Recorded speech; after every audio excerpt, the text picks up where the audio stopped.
if you're going to work with somebody, you really have to get to know them, their family, their kids, and all about them before you can help them. We're not, quick in and quick out, hey, what do you have? It's building a relationship. And it's not just with me, it's with the entire team.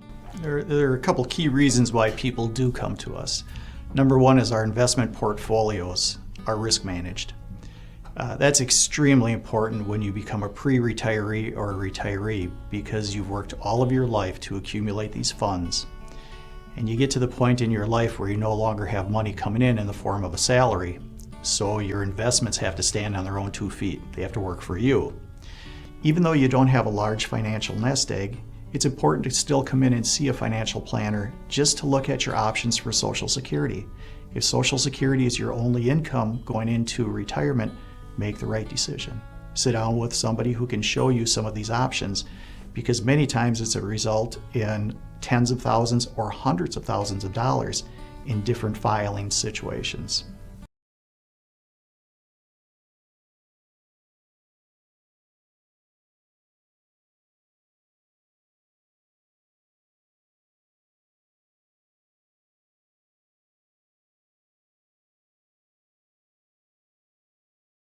You will retire. Whether you know it or not, you will retire someday.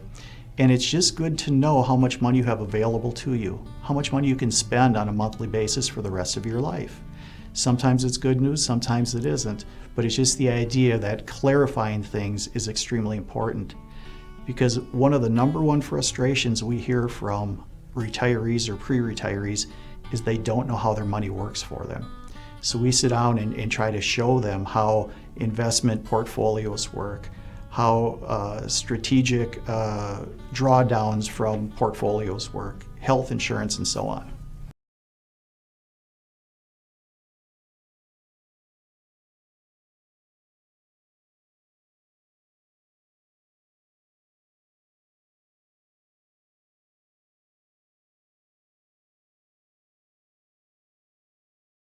Everybody is on the same page. You're not guessing or trying to fax something to another accountant or attorney. Everything is done in-house, so it really is convenient. We look at helping our clients in a proactive way, proactive planning instead of reactive planning. It's thinking ahead, looking ahead. I help my clients create a roadmap, as we call it, to look down the road 2, 3, 5, 7, 10 years down the road, and maybe you have an unfortunate death or passing in a family. We've already prepared for that income-wise, legal documents and tax planning, so we're prepared. The client is prepared.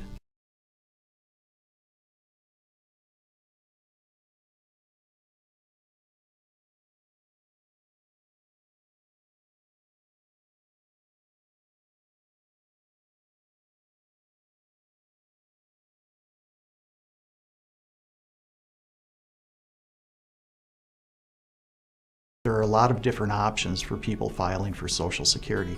Options that just 5 years ago people didn't know were available, such as spousal benefits, taking the benefit of your spouse so you can let your own Social Security defer and grow. Medicare, what separates us from others, we will have clients come into the office and we'll sign them up for Medicare right here in our office over a cup of tea or coffee, as opposed to standing in line downtown. A couple other things, health insurance. We provide health insurance to our clients, long-term care protection, Medicare supplements.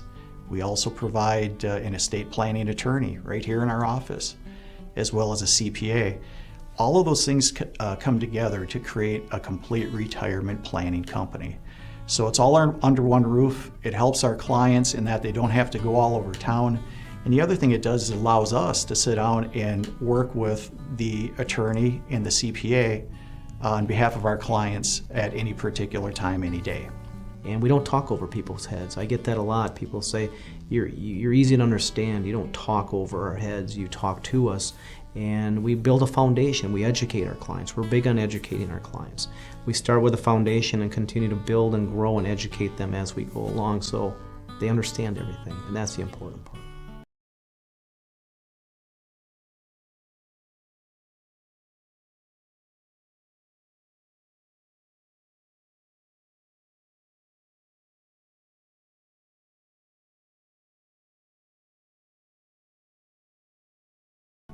Retirees are very worried about a handful of things.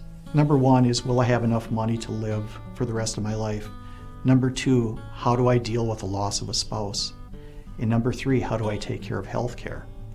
And we sit down as partners here, involve the CPA, involve the estate planning attorney when needed, and come up with a plan for the client. We'll have them come back into the office, we'll make a presentation to them. And in that presentation, we'll prepare a complete financial plan for them, show them how much money they can draw on a monthly basis for the rest of their life, and how they should file for Social Security and Medicare. I feel I'm more of a retirement coordinator. I can help income planning and help everybody work cohesively together in this office as a team planning so that our clients don't have any loose ends and they are prepared, and I can walk them through any situation they're going to come across.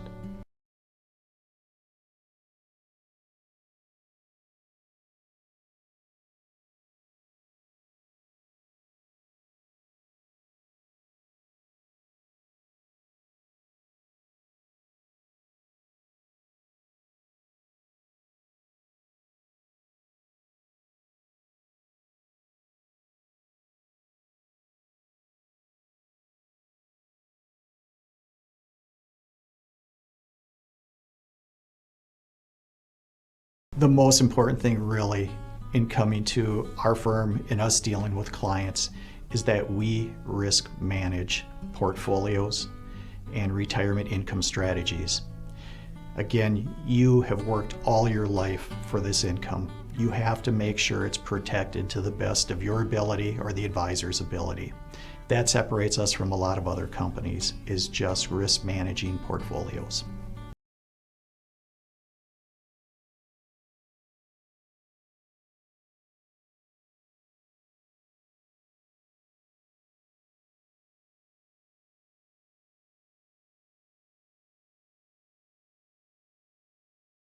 Over the years, a number of people that have come to me that felt lost and didn't know where to go and frustrated. They, in tears sometimes, and after taking our time and working through several appointments and at their pace, not my pace, we'll build a plan. We'll make sure that everything is done the way they want it and need it.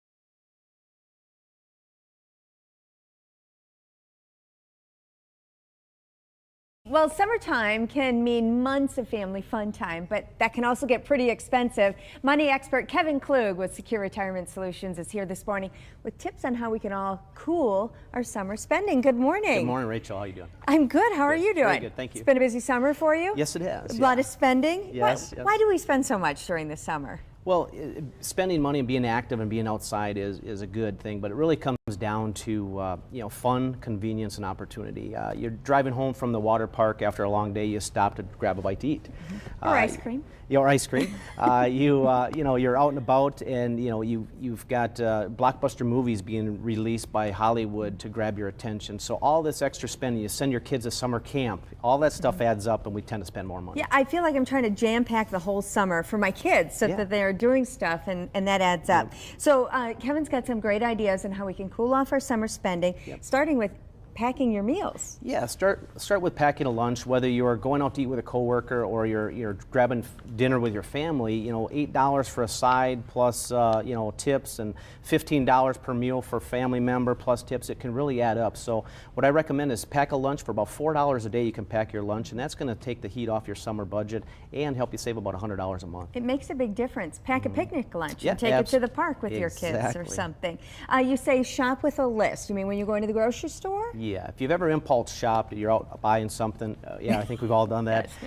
It's 75% of the people Americans have admitted to impulse buying. What triggers that would be Only 75%? 75% will admit it. Okay, they're very good. Okay. But it really comes from your moods. You're happy, you're sad, you're mad, you're angry. You're hungry. You're hungry, right? You go shopping without a list. That's a bad deal. So what you want to do is get a list. Shop, you're in control of your money more when you have a list and you stick to your agenda. You don't get a lot of things that you don't need. It really makes sense. Cut down the AC bill. Yeah, it's 48% of your monthly cost for utilities is your heating and cooling your home. So if you can get a programmable thermostat, install that, you're going to save about $200 a year. Okay. And try to cut back the temperature by about 10 degrees or so when you're not at home.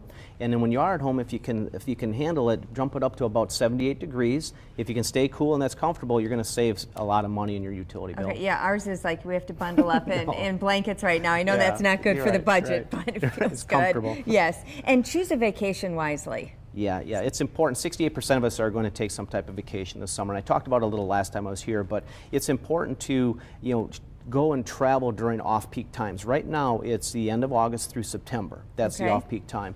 And try to avoid cities that their major source of income is tourism.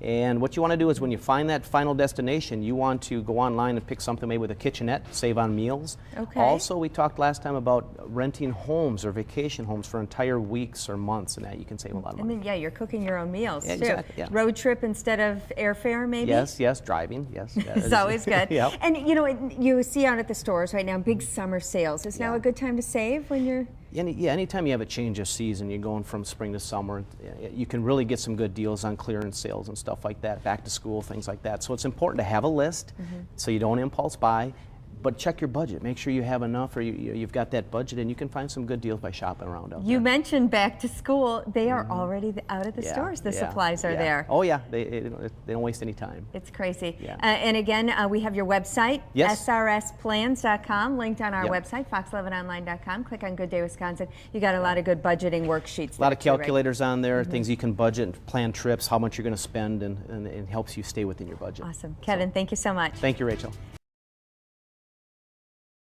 Could your friends be costing you cash? Even if you have your finances in order, the spending habits of your friends could be rubbing off on you, and you don't even know it. Dean Listle joining us today from Secure Retirement Solutions. Tell us how the money habits of our friends could hurt our own bank accounts. Well, first of all, they can hurt our bank accounts. As we hang around with friends, we tend to pick up some poor habits when it comes to finances. And we've got it classified as 4 different types of friends that make poor money decisions. Okay? And the first one we're going to look at is the moocher. Everybody knows the moocher. This is a person who consistently complains about not having enough money. And they also conveniently forget their wallet or purse when you go out for dinner or supper. And the thing with a moocher is you're going to be left footing the bill consistently. And then they never pay you back. They never pay you back. And the other thing it does is it takes away your opportunity to put money into savings when you're footing the bill. And the way you rectify the situation with a moocher is you need to just bring enough money to take care of yourself that evening, okay? The other thing is you might have a conversation with the moocher. Let them know that you're on a budget. And by doing so, you will keep from having an uncomfortable conversation about money matters later in the evening. This is about tough love. This is about tough love. You got to cut these people off. You have to do it, or you're going to have a bank account that suffers. Got about a minute left, so I have to run through the next 3 fairly quickly here. Okay, the next one we're looking at here is the under-earner, somebody who just doesn't make enough money. They want to go out and spend time with their friends. It's a tough situation. Again, like the moocher, you're going to pick up the bill. $30,000 millionaires. Exactly. And what happens with the under-earner, you need to find frugal fun. Go out, instead of lunch, have maybe coffee. Instead of dinner, invite them over. So then we've got the overspender. The overspender is a tough one. It's the worst one. They put a lot of money on a credit card. They tend to suck you into a lot of the purchases. What you need to do is recommend a budget to this person. Get on a budget. Go to our website at srs.com. srsplans.com, and you can download a budget worksheet. And the penny pincher, tell us about this person. Penny pincher, you would think this is a good person to hang around with. On the contrary, what happens is they do spend a lot of money. It's just that it's everything on sale. Gotcha. And when you buy sale items, you typically don't use them. Oh. Good to insight. know, these 4 people. Dean Listle, thanks for sharing your insight. Have a question for the experts? Email them Ask the expert at today's TMJ4.com.